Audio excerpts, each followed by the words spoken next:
Welcome to another episode of Can We Talk? This is your boy Eric here. He's back. I'm back.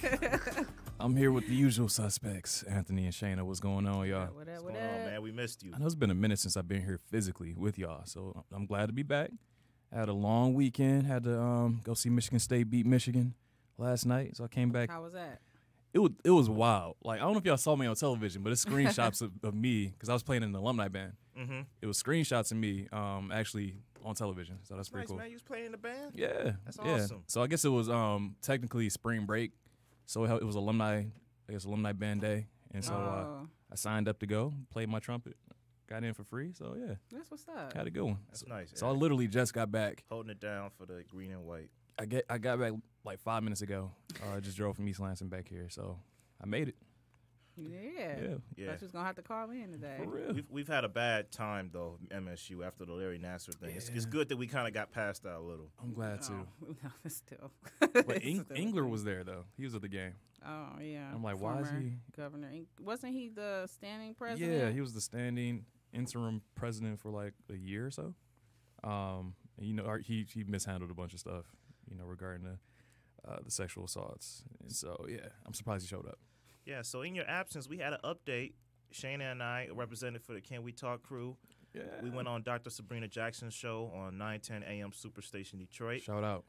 Really late in the night. We were both pretty sleepy, but she kept us up. She was fun. Yes, she was. Great guest, great host, inspirational woman. It was a great time. Shout out to Dr. Sabrina though. Shout out to her. Thank you, Dr. Sabrina. Yeah, thank you, Dr. Sabrina. Shayna, you got any thing to say about that? Like what? It was she could tell that we weren't night owls like when we came in because she was like super duper bubbly, like Right. Dr. Sabrina I'm in the house, like she's like very very bubbly, and she's like on it, like she's very witty, and I can't be that witty that late. Right. What was it like you, 1 you were witty. You were witty. 1 a.m.? That's when it started. Yeah, 1 a.m. We were there from like 1 to 3, like 1 Ooh. to 3:30. Shayna was witty. She was funny. That's when I'm in my prime deep sleep. I'm like in my REM sleep. Yes. Shout out to Sean P. Williams, though, a former guest. Yes, on he there. was a guest. He was a guest there Right. the same night that we were there. Oh, that's awesome. And he was promoting something. Shout out to him. Shout out, man. So I'm mad I missed it. I was traveling, unfortunately, but we got to go back. Unfortunately. Kenya almost came there, but she came there an hour early, and she was like, "Yo, bro, I tap out." Shout out to Kenya. She has her new show, Politicking. Politicking. Check it out. Yo, so what's the word on Oh no, did y'all hear about Manafort's case? This guy got 48 months 48 months. for committing financial crimes and pretty much acting as a agent for foreign governments, I believe. 48 months. And I was looking like Kwame got 28 years Yeah. for bribery. Yeah. This guy did way worse and Way got worse. 48 months. I was disgusted, y'all. I was like, for the past couple of days, I was thinking about that, like And the a disparities. former mayor of New Orleans also. He got like 20-something years also. But you already know what the. Yeah, you already know Kwame what's should be about. out by now. man. Seriously. He should be out. I mean, I know what he did was bad, but Mhm. at the end of the day, is it worth 28 years of someone's life? Like, he could pay back financial restitutions, whatever. But that's a long time.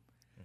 And this guy, Paul Manafort, got a slap on the wrist by a judge, whatever his name is, in Virginia, out in Fairfax.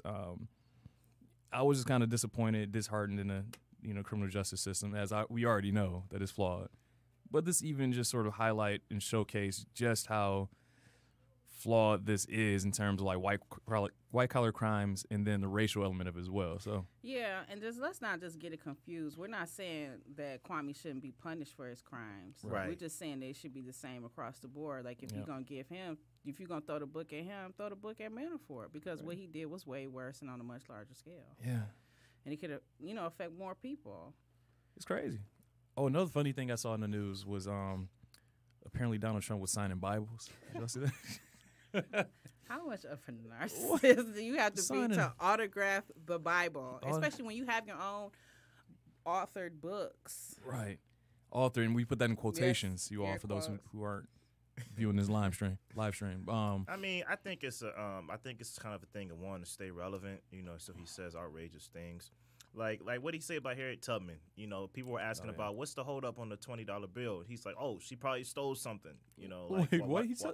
He said she probably committed a crime when she was doing her abolitionist movement. And I was just like, man, you know, this is what he does. He's a troll. If you feed the trolls, they still live. But why is the president? Right. Why is the troll the president of the United States? Yeah, that's unfortunate, but I mean, that's the situation it is. It's crazy. The president. And then we all know what's going on in terms of the Michael Jackson Neverland story. That's part of our topic. Yeah, let's not touch on that too much. But right. Oh, yeah. All right. We'll touch on it later. We'll get on it later. But you know, the Michael Jackson leaving Neverland. I did not watch it, and I'm not. We'll get into it. We'll talk about that later. But that was a big thing that happened recently. A documentary that I saw that I thought was excellent was United Skates. It's on HBO. It's basically about the culture of roller skating in the African American community. Of course, Detroit was on there. Northland Skating Room. Shout out. Skating Room was on there. And then I kind of thought about it, like, damn, like there are like people on there, third, generation skaters, and then they're teaching their kids how to skate. And I'm like, damn, like I'm a second generation skater. Like my mom was like the bomb at roller skating, and I never knew. There was never a time in my life where I did not know how to skate. Like I can't remember learning how to skate. Like I've always known how to skate. And my daughter don't know how to skate worth a damn. Like, but she can swim though. She can swim, but she can't skate. I got to get lessons for both, to be honest. Yeah, I can't skate that well. Like I went to I live close to Southland or Skateland. Mm-hmm. So Skateland was notorious for just getting like shot up. Yeah, craziness. So I would go every once in a while, but then it's like, I don't know. I just never caught on. I don't know what it's about. Maybe my coordination isn't great. I don't know what it is, but Northland Skating Rink by me was notorious for fights. I used to go up there with my family and stuff, but I never like hung on to the skating or practiced more like I should have. Yeah. But I feel like I want to learn swimming for survival. I want to learn skating just because I want to skate. Yeah. I want to skate. They have lessons, Northland, 11 a.m. Saturdays. Check it out. But yeah, so I thought that was, it was a really well done documentary. So that's on HBO also, if you want to check that out. I'm excited for that. Any other current events that y'all sort of saw this week or the past couple of weeks? If there are, they're not coming to me. For real, I feel like that's your job, man. I feel like the main ones also talk about Trump. They're all about Trump for the most part, and I kind of hate that we always talk about Trump. Meghan Markle has been dealing with a lot of bullshit on social media. They've been unfairly coming for her. Wait, what happened? Hold on. Right, well, just on Twitter. I haven't seen that. Well, yeah, that too. Just unfair comments about her mixed ethnicity. Just dumb shit. I don't know. I was just throwing it out there because every other news post is about either Trump or Meghan Markle. Yeah.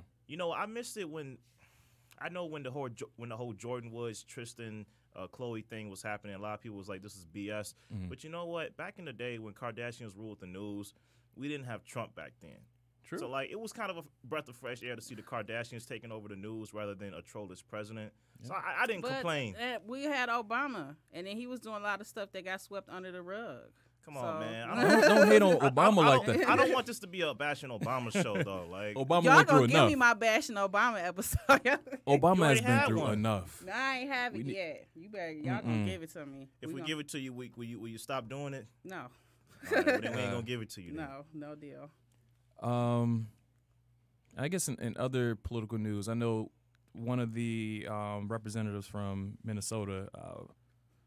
She's the Somali state rep. I know she's been getting a lot of backlash about some anti-Semitic stuff she said. Because she is rightfully critiquing Israel and their terroristic policies and what they are doing against the Palestinians there.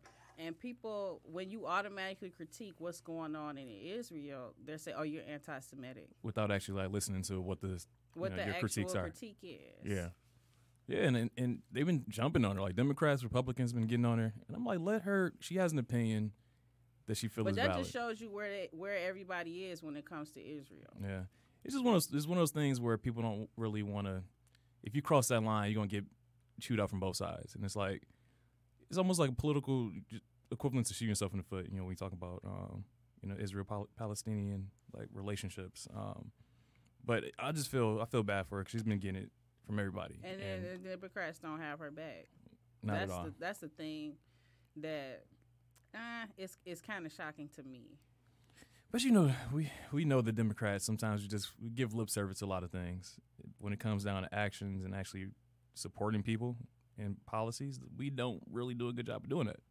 And that's why I've recently saw an article where it said like a good number of Americans feel that we should have a third party, not necessarily like a Green Party or something like that, but just like a legitimate third party where like we can a legitimate like an alternative like viable option. Right. Something where if I vote for a third party, I'm not throwing my vote exactly. away. And I kind of agree with that. We need one. Forgive me, but I thought the Green Party was that.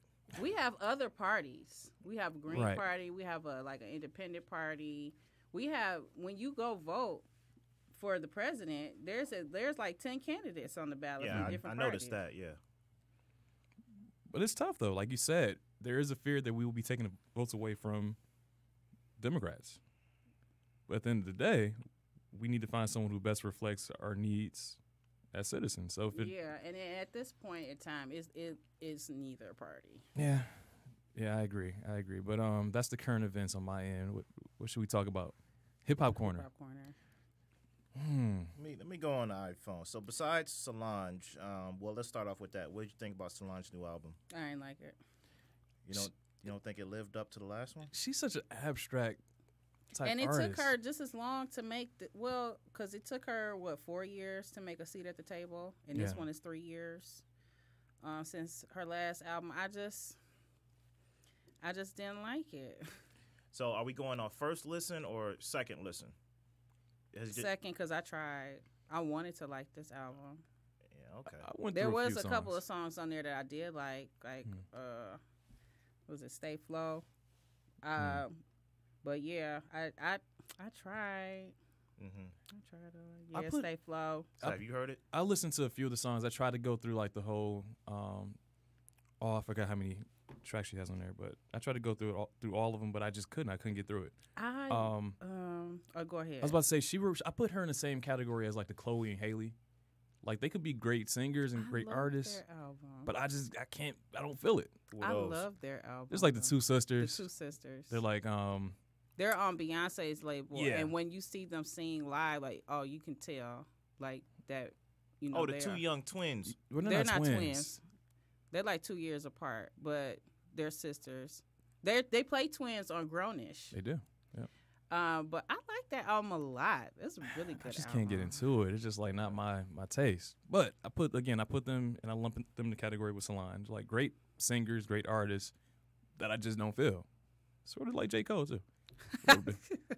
This ain't gonna be a J. Cole bashing show either. You know what I'm saying? Y'all need to leave J. Cole and Obama. J. Cole is a great J. artist. Cole and Obama need to be left alone. The biracial bashing show. But I just don't feel them Okay, though. we talk. It's not that. Right. But okay, I don't really have anything new on Hip Hop Corner. I did listen to Dreezy's album. She's a rapper out of Chicago. Mm-hmm. Her last album came out like 2016. She had like kind of a big hit off of that album with T-Pain called Close to You. Her last project is called Big Drees. It's a good project. It's 10 songs. She got a song on there with Cashed Out. Like it's a good project. Okay. Oh, I know T-Pain has a new album that came out. I didn't listen to it though. He won the Masked Singer. Mask. Yes, the Masked Singer. He actually has a great voice. That's a great concept though. Something is. like that, the Masked Singer. But it's kind of easy to figure somebody. Like I knew Joy Fatone. I'm like I knew Gladys Knight too. Yeah, I knew Gladys Knight. Everybody should know Gladys Knight. Yeah, T-Pain, he's been around for a while, man. He's been holding it down on the production side. I know some people who just don't know what he's like brought to the game, be like, oh, he fell off. Like, nah, man, he's more behind the scenes now. But he needs to get off the auto-tune though. It's just, but everybody uses auto-tune. Yeah. Everybody uses auto-tune, and it was like with the whole death of the auto-tune thing, and it was like everybody had turned on them, and then Future comes out. Right. Yeah. With that, I mean, that's if you're the one that kind of made it or like rejuvenated it, then why not keep using it? You know, I mean, that's kind of like his signature thing. He's T-Pain. I guess it's similar to like the Talk Box. That one guy, he Roger. Yeah. Rogers. What is his? Roger Troutman. Roger Troutman, yeah, Roger Troutman. He took the voice box and he made it his own. Like he made Roger and Zapp. The group. And so I guess you're right. You know, sometimes if that's just your niche, you own it and just that becomes who you are. But he has such a great voice outside of the use of autotune. I think he shouldn't let that sort of impact who he is as an artist. Like now everyone thinks of him just as this guy who uses autotune, but he's more than that. Mm. But if it's part of your identity and you own it, then what's the problem? I just think it limits his potential. I think the problem was like it becomes a novelty. I guess people felt like he oversaturated the market with it at his height. And then, but everybody, basically people turn on him. Like, oh, I don't want to hear this autotune no more, da-da-da-da-da. And now that's all you hear. I've always liked him featured more than solo, but he has a great NPR Tiny Desk episode that really shows his vocal range. Yeah, I love Tiny Desk. Yeah. Those are the best. Like, I discovered so many artists. Yeah. Just listen to that. That's all I got. Oh, you know what's a good show? Drop the Mic. I didn't think I would like it, but is that the James Corden? That's Method Man and Haley Baldwin both co-hosts, and it's different celebrities like versus each other in a rap battle. Oh, you had Anthony Anderson versus Usher. You had Ricky Lake versus Jerry Springer. She was on the mess. It's pretty funny, man. Yeah.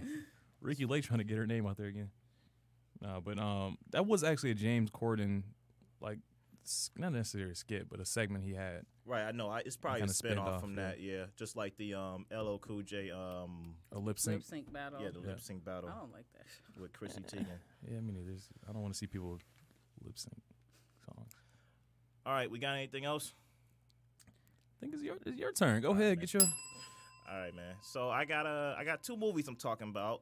I know Shayna thought I was gonna say something negative about the new Captain Marvel, but I'll get into that. So Alita: Battle Angel. Okay. I went to see this. Battle Angel. It's a very good action movie, man. You know, I'd say I recommend seeing it in 3D. Robert Rodriguez directing the James Cameron script. You wear glasses. Seriously though, hold on, time out. So listen, real quick. I want to invent something where you can clip the 3D glasses on top of your regular glasses. That has to happen. You can't enjoy the movie. Right. I'm like, all right. And they took because my nose. You don't have to see it in 3D. My nose is so used to my glasses that when I put the 3D glasses on top of my glasses, it tickles. It's not comfortable. So basically, Alita is a woman that was a role by Christoph Waltz was a doctor that found part of her body in a dump and had turned her into an android human. And so she's trying to figure out what she was before she was dropped from this big spaceship / city hovering over this dystopian city. So she learns that she was a warrior and that she was going against the resistance, and she gains her identity. And it's just a great action film, man. Mahershala Ali plays a great villain. He's in it. Awesome. Jennifer Connelly's in it. She's pretty solid. But I'd recommend Battle Angel. It's not bad. So on to Captain Marvel. Okay, don't give away too much. No spoilers. No, that's all right, man. It's just so it's a solid movie. It's a solid Marvel film. It's more of a transition film than anything, like going from Infinity War to Endgame, just telling us what Captain Marvel is. Brie Larson does a great job in the lead. Captain Marvel, I feel like compared to the other Marvel heroes or compared to the other Marvel movies, I thought it was like aight. Yeah. But it wasn't bad. Like, I thought it was pretty solid. Sam Jackson, everybody, they do their thing. They did a great job. We saw a young Nick Fury. We learned how Fury lost his eye, which was random. But it was all right. What you think, Shayna? I liked it. I thought it was pretty good. I mean, and there are way worse Marvel movies. Yeah, I felt like for a debut, this was pretty solid. Because I don't like the first Captain America movie. I'm not a fan. And I know a lot of people don't like the first Thor. So it's always the first films that... I don't like the second I don't like Thor. Yeah, I've never been a big fan of the Thor. Kool-Aid circle they kept hopping in and out of. The Kool-Aid circle. But I didn't like the second Thor at all. Yeah. It really didn't serve a purpose. Like, Captain Marvel actually serves a purpose, and then the first Captain America serves a purpose. Like, it establishes Captain America. Like, we could do without the second Thor. It fits in the chronological way that Marvel is going.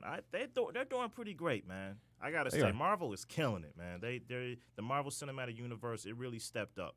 Mm-hmm. I agree, and I think they're making millions and millions of dollars doing it. So hey, There was a dedication to Stan Lee in the beginning. Did you tear There was, up? no, Rest I in didn't. peace. But I did clap my hands. I was like, you know what, that was solid, man. That was a solid dedication. wow. Any other thing I've been watching? Any Netflix shows? Hulu? So we know you haven't seen it, so we're not gonna ruin it. But so overall, True Detective season 3, what do you think, Shayna? There's too many unanswered questions for me. I don't think so, man. I feel How like did the wife die? this is the Is first. she dead? This is the first. This is the first True Detective season that low key had a happy ending. If you really think about it, Is it? yeah.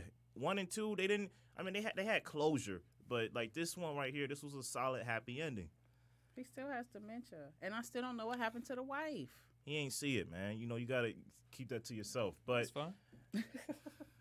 I don't have HBO, so it's cool. I'm gonna be able to watch it. the wife died. But But how? she killed herself. They said it in one of the episodes. I'm sorry, Eric. Oh my But god. overall, True Detective season 3, I like in the middle it got a little shaky to me, but I felt like it holds up against season 1. Season 2, I've always said on its own it's great, but compared to 1 and 3, it's not that good. I did enjoy this. I did enjoy it overall. Steven Dorff, he did his motherfucking thing. Yeah. I mean, you don't expect anything less than greatness from Mahershala Ali, Yeah. and he did an awesome job. But like for Steven Dorff to be able to go toe to toe with him, and keep up like talent wise, that was a surprise to me. So yeah, he did his thing. With some actors, it's all about finding the right role, really. Because I only knew Steven Dorff for being the villain in Blade 1. And after that, I was like, okay, well, what other great roles are they going to give him? But they never really gave him anything after that. So with this one, I feel like it's a nice comeback role for him. Okay. So I had a random conversation at work, Okay. and they started talking about actors that they liked and they didn't like. One of my coworkers came up with this. I know you're going to look at me. I know you're going to mention Gosling. Just go No, ahead. no. Go ahead, No. man. Just get it out the way. No, my coworkers brought up the debate between Will Smith and Denzel Washington. I don't know why they compared the two Yeah. at all. They're different lanes. But one person was saying that they didn't like Will Smith because they thought that Will Smith, at one point in his career, kind of just started taking like shitty movies. He kind of just fell off, or just or kind of sold out to Like the industry. like what? See, that's tricky because I never said he sold out. I said that, well, Not we nec- haven't seen a great Will Smith movie in a while. But I'm saying sell out in a different way. I'm talking about selling out in the fact that he took on these horrible movies, like these little kids movies and these. There's nothing wrong with kids' movies. They need to be entertained. But check this out. Once upon a time, Denzel was in shitty movies. Like When? Virtuosity, The Super. huh? When was this? 1980? Yeah, Like exactly. The early 90s. So yeah, I guess I'm looking at it reverse, but still, you know what I mean? Like both actors have done their fair share of shitty movies. If you do them in the beginning, Right. you're not supposed to do shitty movies after Fresh Prince. Will Smith wasn't in shitty movies in the beginning though. He was actually in some pretty solid movies. That's what But I'm that's saying. what- yeah, Like that's you're what I'm comparing it to Denzel doing shitty movies in the beginning as compared to Will Smith doing shitty movies after Fresh Prince. Right. The debate was that Will Smith He was on a didn't do shitty movies trajectory, after like an after upward Fresh trajectory. Prince. And he had But that. at some point, he sort of took some roles that he shouldn't have. He had to. I kinda don't think dropped he it. should have taken the role in Concussion. I agree. First, they should have had someone who That actually movie, was from. the source material, and even everybody around him in the movie, the other actors and actresses, they should have given that role to somebody else. You know what? But I get it. Without Will Smith, you don't get the budget to make the movie. But that role should have gone to somebody else. From a political standpoint, I don't clown Will for taking an Oscar bait role like that. That's from a business standpoint. I don't clown him for that, and I don't look at that as selling out. That's just part of the biz. I don't think that role as a selling out of more. To me, that's more so of a role that you should not have taken. Right. Just as the role of Serena Williams dead, I don't think he should take that. he shouldn't. I don't think he should take that. And I don't role. think I don't like the claim of colorism there though. There is, but here's the thing: I like don't when like it that, comes man. to stuff like that, if you read Richard Williams' book, there is racism and colorism that affected his life. Yeah. Just like Chadwick Boseman should not have played Thurgood Marshall. Right. Thurgood Marshall's skin complexion had a lot to do with his rise. Yeah. First off, Dennis Haysbert, that's his name, right? Yeah. He should play the Allstate guy. He should play Serena's dad for real. Probably. But if you flip the perspective, and let's say we give a Thurgood Marshall role to who Jeffrey Wright. So we give it to Jeffrey Wright, and we say another established actor that's just like Jeffrey Wright. Let's say the director says, "I'm going to pick Jeffrey because he has more of the complexion." Mm-hmm. Is that fair to the other actor? I mean, you have to, but that's the thing. If you're going to tell the story, you have to pick somebody that looks the role, that embodies the whole story. And Thurgood Marshall being light skinned had a lot to do with his success. And I gotta agree with Shane on this one. I think that is a key, that when you pick someone to play a part who is opposite of the actual person, it does take away sort of some of the significance, the nuance within that story, that character. They could have had anybody other than Chadwick. I see y'all point. I think it's missing the context. I think it's a case by case basis, though. But the debate about Will Smith was essentially that at a certain point in his career, he was on upper rise, like he was a serious actor for the most part, and then he just sort of decided to fall in that trap of just taking movies they shouldn't have. Well, whereas Denzel, he was consistent in terms of taking roles for the most part. Maybe in the early part of his career he didn't, but after that he was like taking roles where he truly performed. Like if he fit every single role he was in. You need to understand, you're comparing a thespian that's acted in stage and theater to a blockbuster mainstream actor, though. That's like comparing Daniel Day-Lewis to Ben Affleck. You know what I mean? Ben Affleck is in the mainstream blockbusters. Daniel Day does both, stage and theater. All right, what's a better way to equate this? Maybe Jim Carrey. No. It's different lanes, man. Will Smith and Jim Carrey kind of. Jim Carrey's a comedian, though. Yeah, that's true. Yeah, he's a comedian. Yes, that's tough. We'll table this for another day. Yeah, that's a tough one. Anything else movie related? I started watching the OA on Netflix. That's an interesting show. OA? Yeah. So it's kind of like an adult Stranger Things. It's a way different show, though. It's about a woman who used to be blind. She went missing for some years and came back with eyesight. But she doesn't go by her name anymore. She goes by the name, the OA. So it starts off kind of weird. Like it changes tones in the first episode, and then you realize it's kind of like a science fiction story, but also coming of age story. It's done pretty well. I'm glad to watch that. I'm about to look it up right now. That's what's up. Let me see. I haven't seen anything. I heard Pen 15 is good. I haven't seen it, though.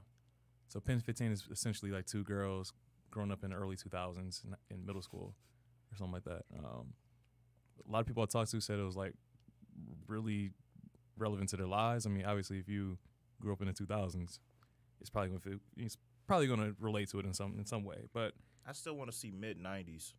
The film Jonah Hill wrote and directed. Oh, was it like the Skateboard Kids? Yeah. Oh, that'd be cool. I mean, other than that, I haven't Pen seen 15? anything. Oh, yeah, Pen 15. Who watches 60 Days In, by any chance? No? I've heard of it. On A&E? Yeah, it's so good. Yeah. This season was crazy. I think it's season 5? Season 5. Well, what is that about? So basically, they lock people into jail. Well, people volunteer to go to jail for 60 days to figure out ways to improve the system. Mm-hmm. And so these deputies, they give these volunteers a mission. Like, all right, your goal is to infiltrate the gangs. Your goal is to sort of see how the guards are treating the prisoners and stuff like that. So they all have to blend in and sort of fit into the prison system for 60 days or jail system for 60 days. What's the fail-safe plan in case they get shanked or something? They have like codes or like hand gestures they use if they feel like they're they're in trouble or something. Right. It's interesting. It's like one of those just things to watch in your spare time when you're bored. But yeah, I enjoy it.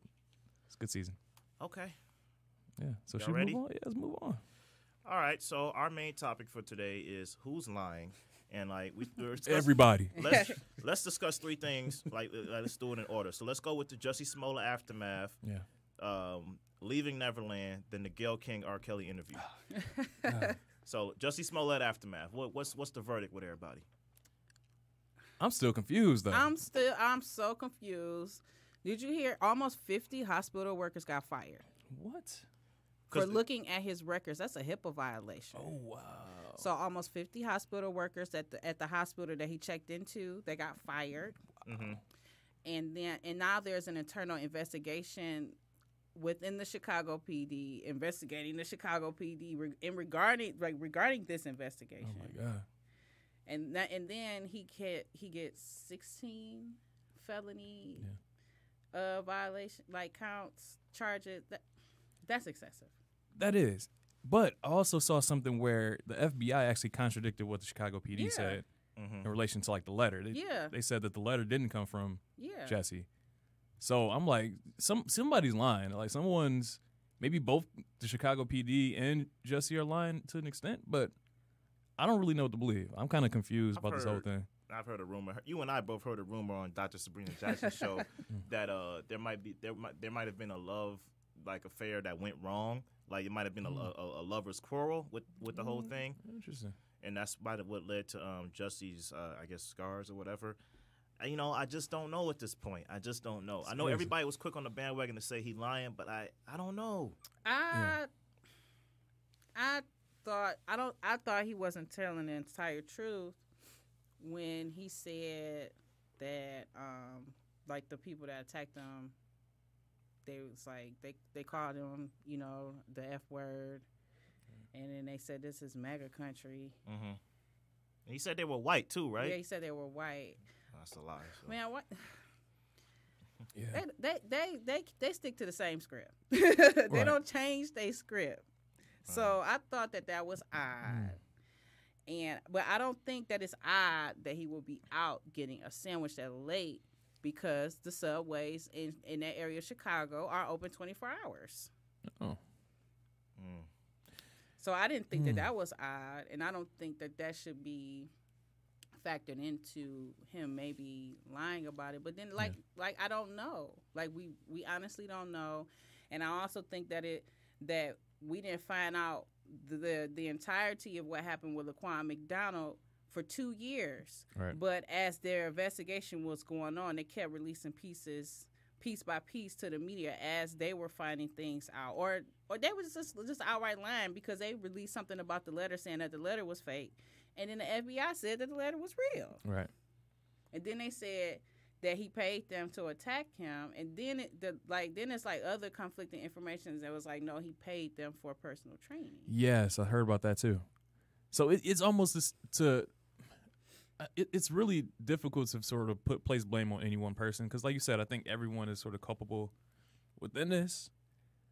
I'm at the point where I'm like, all right, I need to see some actual evidence and proof that he did commit this this crime against himself, because everything that I'm hearing from FBI and Chicago PD kind of conflict each other. So I'm like, do I believe the FBI, which is a credible federal agency, or do I believe Chicago PD, who has a history of like hiding stuff and corruption? So right.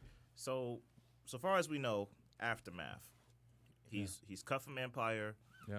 Actors on Empire have kind of like retracted their support on social media. So is this because I saw a billboard the other day for the new Empire episode where Lucius Lewis is standing over a casket. So are they killing off Jamal, or what's going on there? Is anybody caught up with the plot line? I don't watch Empire at all. Oh, yeah. All right. But so far as we know, he's cut. Yeah. I mean, the Aftermath, I think that the actors who are part of Empire, they're doing the steps that they doing what they have to do in order to keep their image. Obviously, I'm sure they were told from higher ups, like, hey, you need to go ahead and just... You got to follow the narrative. Right. Just... you don't have to, but you choose to. I mean, for the most part, they choose to, you're right. But they're doing what I'm sure their bosses are telling them to do, just, retract any statements you had and show that you don't support, because at this point, everyone thinks he lied anyway, so... I mean, he may have, but give him community service. Like, felony, what is it, like up to, if he gets convicted on all the charges, he can get up to 60 years? Come on. That's excessive. It is excessive. But knowing our judicial system, they probably give him like 30 years for this. And people lie on niggas all the time. Right. And they don't even get charged. That's crazy. Okay, so this is where we cap it. most of us are confused. Right. We I think confused. the whole world's confused. Yeah. Okay, so we moving on to I'll let you hit the bell. Moving on to Leaving Neverland. Did you watch it? I did both parts. What do you think? Because I'm not watching that shit. So from what I saw, so it starts off in the documentary does give you a choice to make your own conclusion. So it starts off with interviewing the two men about their relationship with Michael, how they met him. It's Wade Robinson, and I believe the last name of the other individual is Safechuck. Let me find his name right quick. James Safechuck. So Wade Robinson and James Safechuck. Both men who at a young age met Michael Jackson through like different things, different encounters. So Michael Jackson gains a relationship with them, and we start off with Wade Robinson talking about how his relationship with Michael led to molestation. And of course, from a kid's point of view, from his testimony, a kid doesn't know he's being molested. He just looks at us like, okay, we just did this, we just did that. At that time, I didn't know that was wrong or nothing. So with Wade Robinson, I got to admit, when I was listening to him, I was like, I got to be careful with my words. I don't want to say it's like I didn't believe him, but I felt like, I don't know, man. This guy doesn't look shaken by what happened to him. But then again, I don't know how a victim is supposed to feel after something like that happens to him. So I can't speak from that aspect. But when James Safechuck came on and he told the same story, and his experience with Michael kind of linked up to what happened to Wade, and James, he looks pretty shaken. I don't think he was acting at all. That's when I kind of went like, dang, I don't know, man. So when the second part aired, it talked about just the aftermath of them being with Michael and I guess their relationships with Michael kind of disintegrating. Because they both were close to Michael at different times. I got to make that clear. And they met Michael at different times. And it just spoke about how they went forward in their reputations and in their careers and everything. I think James Safechuck is a cinematographer, and Wade Robinson, like you said, he's a dancer, right? Yeah, but he fucked his own career up. Okay. All right. But yeah, he was a backup dancer. He was dancing with NSYNC. They show clips of that, him dancing with Britney Spears. So he's a dancer. And it just showed about their families, like, not knowing anything until their sons told them. And it showed the two accusers themselves, having their own families and having their own sons, and how they came to their revelation of how, like, dang, this happened to me. I wouldn't want this to happen to my kid. And it ends on a note where, the documentarian asks a very important question to James Safechuck. He says, like, do you forgive your parents for, like, putting you in that position? Like, what do you think about your parents? What do you think their role is? And he kind of just caps it off with, like, I'm still working on it, or I'm still thinking about it. So yeah, so that was the documentary. Oprah had a segment afterwards where she interviewed the two of them, but that's my summary of it. I feel like when it comes to documentaries, who you have in your documentary is very important, and you should vet them well. Like the R. Kelly documentary, like they had people in there. It's like, why is Charlamagne? Like, why is this person in there? You know what I'm saying? And that can taint. Like, you have to be precise when it comes to these type of documentaries, because you're like, why is this person in there? That could taint your whole project. Yeah. And with Wade, I'm not sure about the other gentleman. But with Wade, like, he got on the stand and he lied. Mm-hmm. He got on Jimmy Kimmel and he lied about not being touched, because Jimmy Kimmel, like, actually made a joke. Like, where did he touch you? Yeah, and even and then, like, he like, no, that didn't happen, da-da-da-da-da. And then he was trying to choreograph, the Michael Jackson, Cirque du Soleil thing. And then the state opted to go with another choreographer, and then that all of a sudden, that's when he touched him. Mm-hmm. Yeah, like, his story changed over time. And like, did he talk about, like, dating Michael Jackson's niece? They dated for 7 years.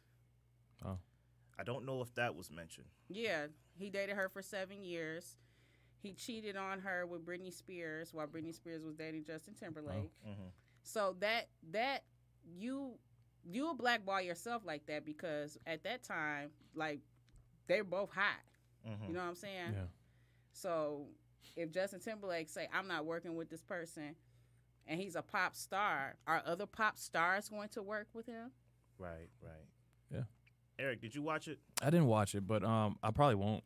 I'm not. I mean, I'm not going to watch only because I don't have HBO, but I'm playing. No, but I really think that the whole situation, we will never know the truth. Obviously, it's going to be one-sided. I think that after he died, a lot of the things that he knows has gone to the grave with him. If they are telling the truth, Michael Jackson's facing punishment wherever he is. Who knows? If they're lying, that's destroying someone's character. But here's the thing. It's very weird, like, to hang out with kids like that. I agree. You can't ignore that. He put himself in that situation. Like, as a grown man, I'm not hanging around with no little 10, 12, 11, 12, 13-year-old boys. I mean, that's not what I'm going to do.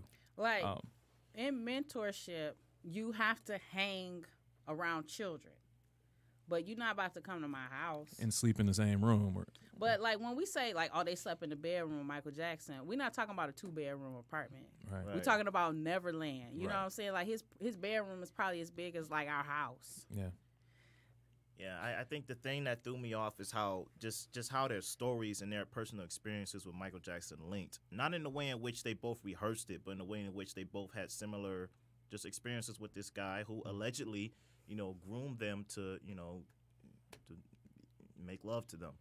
Yeah, I'd say with James Safechuck, I don't see the lie in his face. But again, I'm not like a lie detector or anything. But he like when he's not talking about it, he looks like a normal guy. When he talks about it, he looks shaken. Yeah.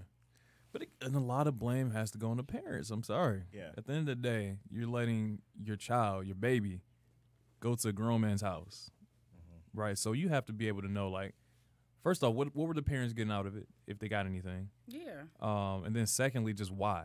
Like, why would you do that? So again, if something did happen, their explanations. Oh, it's Michael Jackson. Sometimes I told them, like, because one parent was like, I think it was Wade's parent was like, well, no, I'm not gonna have him like spend a night with you when I'm not there. And she was there, I think, the first night or something. I forgot exactly where they were, but then after a while, she was like, okay, I trust him, and so it was.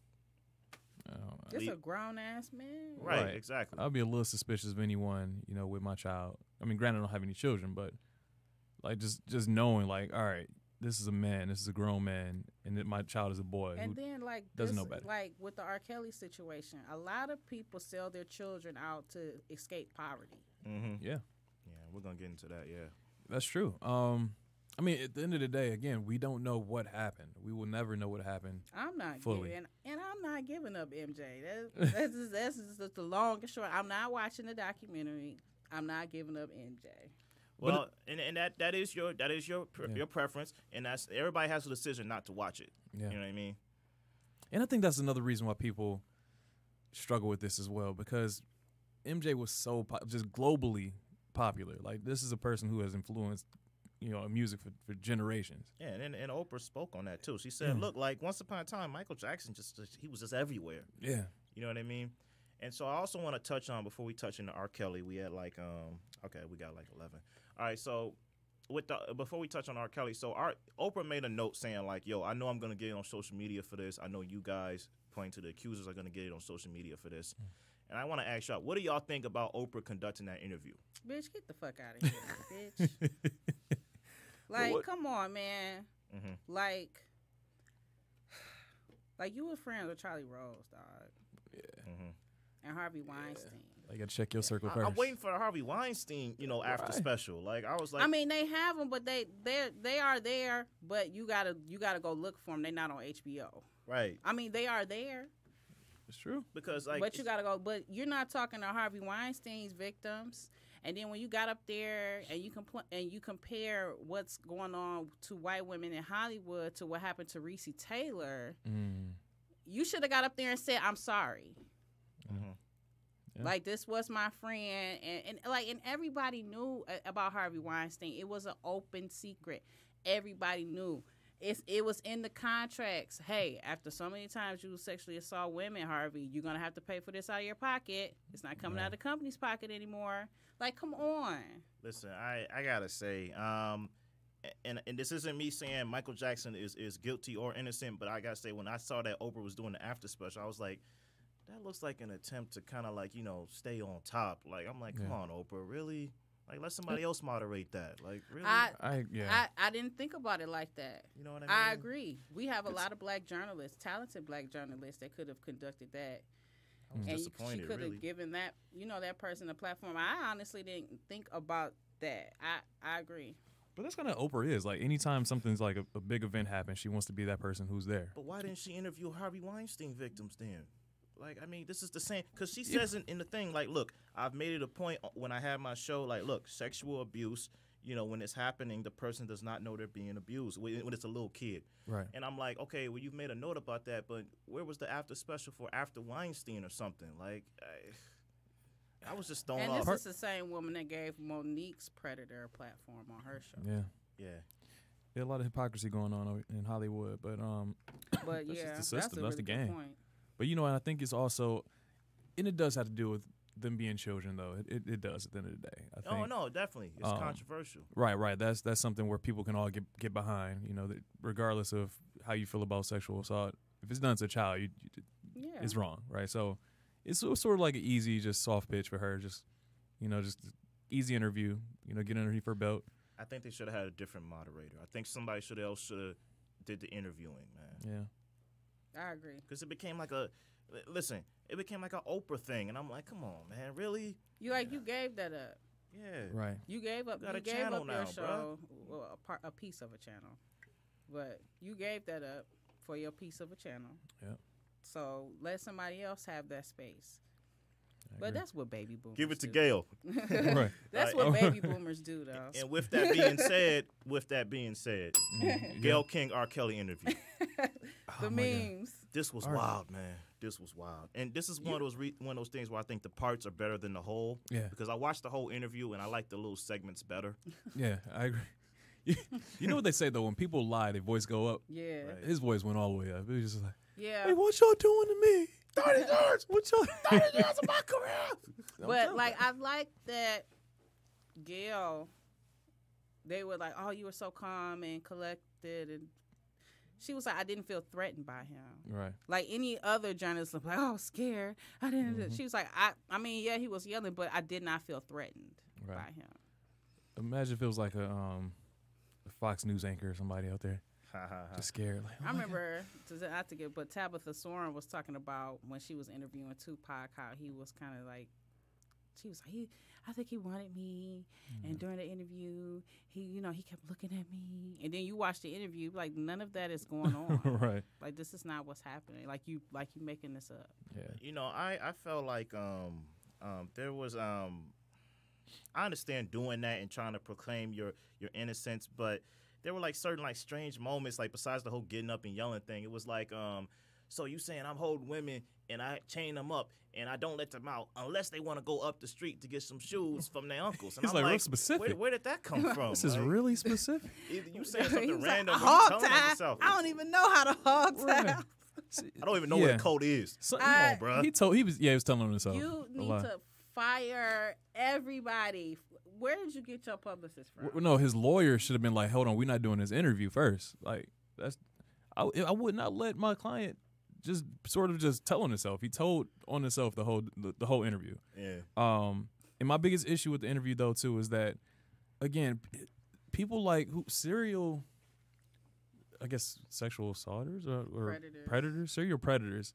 Again, they always blame everyone but themselves, right? He's pointing fingers at everyone, like, y'all doing this to me, y'all doing this to me. I need some help because I got a big heart. Right. People betray me, and I keep forgiving them. Like he put himself in this situation from his actions over decades. He Like this did isn't new. have a point about the 17-year-old when he was like, "Yo, Daddy brought you to the concert." Like, There's blame there But too. still, yeah. I mean, yeah. Like, how old was she when I Believe I Can Fly came out? 1, 2. Like, you don't know about R. Kelly in his peak, so why Right. are you at this But no one told him concert, to. like ready to go backstage? Because I get wanting to go see legends, because I want to go see Babyface, but I'm not at Babyface concert ready to go backstage. But just because you go to the let's put it this way, just because you go to McDonald's doesn't And he mean went to you- McDonald's. he went to- doesn't mean you have to buy the kids meal, right? Right. Unless No. you're trying to cut your calories. No, but essentially, I'm just saying he has the ability. She's a grown man. He can show restraint. Like if it's a 17-year-old who comes backstage, he knows. Okay, she's 17 years old. I'm 48, so I'm not going to talk to this girl. This is a child. So I mean, again, it's about your own personal actions at the end of the day. And he consistently fails to act in a decent way, just as a human being would. Let's talk about Gail interviewing his girlfriends. Oh yeah. So Azriel King, I believe, and Jocelyn Savage. I mean, they brainwashed at this point. Think It's like they're it's brainwashed? the Stockholm syndrome, man. At a But certain I don't point, understand how they could be rehearsed, but not him. Like he should have been the one rehearsing. yeah. But it's at a certain point when the captors, the influence they have on their victims is pretty much they just think that they need them, and I think they feel like they need R. Kelly. Like this is their god to them. Like they just like they're brainwashed at the end of the day. So they're gonna say whatever to get him off. So I can't read too much into that. So, listen, we live in a time where some conspiracies may be true. I'll admit that. But I've been hearing some barbershop talk that, they trying to get rid of our black music heroes. So far, we got Mike and R. Kelly here. R. Kelly, I feel like that's justified. Mike, I mean, he is dead, and it is kind of iffy. Like, it's like some people choose not to watch it. Some people choose to watch it. But, like, people not giving up Michael Jackson, just like I know people that's not giving up R. Kelly. Oh, absolutely. Because I know women that are like, when I was 14, I was fucking. Like, Really? I mean, like that and that's What's how the they logic feel. in that, man? Like What's when the they logic? were like when I was 14, they was like I made a conscious. They don't think that your mind is only 14 years old. Right. But they like, well, when I was 14, I made the conscious decision to fuck men that were older than me. yeah. But I think you may have a point though. I think there are some. Believe in this, man? Think about it. Think about Elvis, Jerry Lee Lewis, Ted Nugent all had these young wives, and we haven't said anything about it. To be Courtney fair, Love, they were called out in the No, documentary. Courtney Love even did an interview where she said she sucked Ted Nugent's dick when she was 12 years old. Oh my God. Oh wow. Like 12, and you know a 12-year-old when you see a 12-year-old. And so, like, why aren't we calling them out? I mean, some of them are dead already, except for Ted Nugent. He's still alive. But we should be calling them out at the same rate. The Gayle King interview special made a note of that. She did, when they were in between her interview with R. Kelly, they were calling out Elvis and Jerry Lee Lewis. Yeah, they said, you well, got look, to. you got other entertainers here where their fans kind of ignored it, like, well, whatever. Yeah, because And- Priscilla was 14. Right. Yeah. Yeah. So, yeah, I kind of agree with that. We can't just focus on these stars, these black stars in particular. But, yes, they are wrong. They ain't wrong what they did. I believe in the power of three. If I see a third black musician hero called out, I'll be like, all right, man. Yeah, Sun's up. up. In the near future. The power of three. Listen, when one celebrity dies, two more celebrities die right after. Oh, shout out to R.I.P. to Luke Perry. Oh, yeah. Oh, Oh, yeah. You know what I mean? man. Shoot. I'm telling you, man, because I've seen it. The power of three. One celebrity dies, two more die after. Yeah. If I see a third black musical hero called out, I might be like, sun's up. Something is up, though. But again, they need to They need to serve put the a black face on sexual assault. right. So Bill Cosby, Bill Cosby. Michael Jackson, Mm-hmm. R. Kelly. That's the three. Yeah. And again, all three deserve it. But I feel like the media's, guilty. if they're guilty, but the media's attention to those have been way more significant than any other white I artist. think the only if belongs to MJ. But, yeah. Because I'm sure it's some current. Well, currently. I mean, with the whole Bill Cosby thing, there are a couple of accusers who, like Janice Dickinson admitted on the stand that she lied. Yeah. Like That's Janice Dixon, though. She's like, well, I put that because I was trying to sell books. Mm. So Yeah. There was I mean, way we more don't than her, know. though. But So I don't know, but with that, but they're trying to put a black, like they always have been. If you go all the way back to Birth of a Nation, the first one, they always try to put a black face on sexual assault. yeah. You might be right, though. Cosby, MJ, and R. Kelly, huh? Well, Yeah. all right. The conspiracy might be real, bro. It might be real, bro. It might be. But I mean, at the end of the day, though, if they are guilty of their crimes, they deserve to go to jail. Mm-hmm. It's just we want some fairness, right, in the way that these things Like are all covered. of what's them. going on with Bryan Singer? Nice. Yeah, Bryan Singer, the director of the X-Men films. Oh yeah, that's right. He has been accused of sexual harassment by like multiple accusers. Yeah. And he was slated to direct a new film called Red Sonja, but he's been fired by that position. he got fired from Bohemian Rhapsody just because he didn't show up. Yeah. And he wasn't mentioned at the Oscars for Best Director either, because I don't know if that film got nominated for that. There's a documentary on YouTube called An Open Secret. It's basically about, like, they have either the parents of children that were, like, sexually assaulted by, like, Hollywood producers, or the men that were children themselves. Mm-hmm. And Bryan Singer, they talked about him in that documentary. Yeah. But we also have allegedly people who committed sexual assault in the White House right now. We have a Supreme Court justice, right? Supreme Court justice. Right. So it's almost like, hey, these people, they're getting, they're actually getting positions of power. Clarence Thomas and Anita Hill. I mean, yeah. Well, that's we could talk about that. That was back in the 90s, but still, yeah, it's crazy. So how do we cap this off here? What do we take from all this? We don't know. We just well, R. Kelly, we know. Right, we know R. Kelly. We know R. Kelly. Kelly and Cosby. Again, to really find the liar, listen to the pitch of their voice. They raise their voice, it gets real high, and that's how I figure out R. Kelly was lying. No, but at the end of the day, it's like we truly don't know with Jussie. We really don't know with Michael. But again, if they are guilty, they need to face time. Right. Except for Jesse, I think Jesse, he shouldn't. Community service. Community service is fine. So I think the loss of the career is enough, but community service and loss of a career. But here's the thing, though. All right. When let's it hurry comes it up. to that, like, black men aren't redeemable in Hollywood, and white men are. That is true. That is true. That's another topic too. Like, share, give reviews, feedback, subscribe. Thank you for coming back, Eric. We hope to see you again. It's a great episode of Can We Talk?